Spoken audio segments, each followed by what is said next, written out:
ఈ అంకె 1. ఒక ఇల్లు, ఒక మందిరము, ఒక నాగలి, ఒక వ్రేలు. మరి ఇప్పుడు నాతో పాటు మీరు అనండి. ఒక ఇల్లు, ఒక మందిరము, ఒక నాగలి, ఒక వ్రేలు. ఇక 2 అంకెలు నేర్చుకుందామా? ఈ అంకె 2. చూడండి, 2 ఇండ్లు, 2 మందిరములు. ఇవి 2 నాగండ్లు. ఇవి ఎన్ని వ్రేళ్ళు? 2 వ్రేళ్ళు. మరి ఇప్పుడు నాతో పాటు మీరు అనండి. చూడండి, 2 ఇండ్లు, 2 మందిరములు. ఇవి 2 నాగండ్లు. ఇవి ఎన్ని వ్రేళ్ళు? 2 వ్రేళ్ళు. ఈ 2 అంకె 1 కన్నా పెద్దది. ఎప్పుడు 1 తర్వాత వస్తుంది. ఇప్పుడు చూడండి, ఈ అంకె 3. 3 ఇండ్లు, 3 మందిరములు. ఈ నాగన్లు ఎన్ని? 3. ఈ వ్రేళ్ళు ఎన్ని? 3 వ్రేళ్ళు.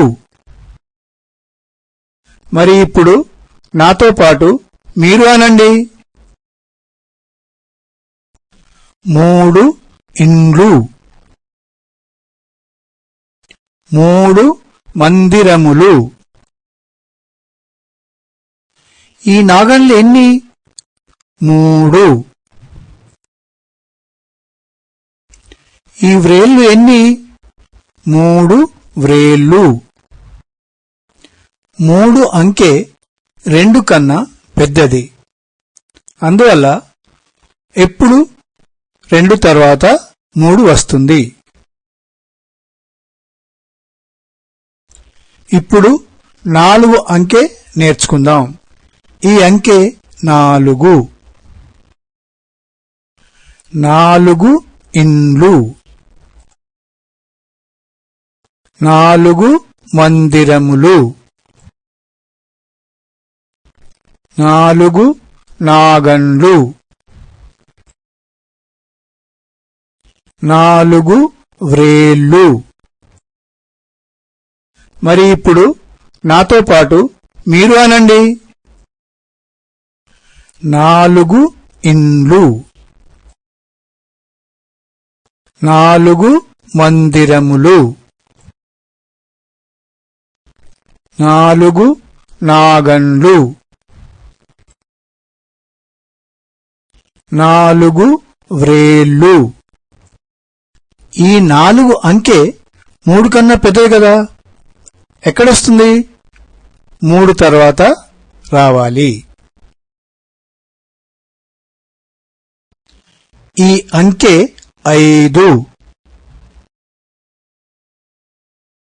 5 ఇండ్లు, 5 మందిరములు, 5 నాగండ్లు, 5 వ్రేళ్ళు. మరి ఇప్పుడు నాతో పాటు మీరు అనండి. 5 ఇండ్లు. 5 మందిరములు. 5 నాగన్లు. 5 వ్రేళ్ళు. 4 అంకె కన్నా 5 పెద్దది. ఇప్పుడు మీరు చూస్తున్న అంకె 6. ఇవి 6 గంపలు. 6 పారలు. 6 మామిడి పళ్ళు. ఇవి 6 వ్రేళ్ళు. మరి ఇప్పుడు నాతో పాటు మీరు అనండి. ఇవి 6 గంపలు. 6 పారలు. 6 మామిడి పళ్ళు. ఇవి 6 వ్రేళ్ళు.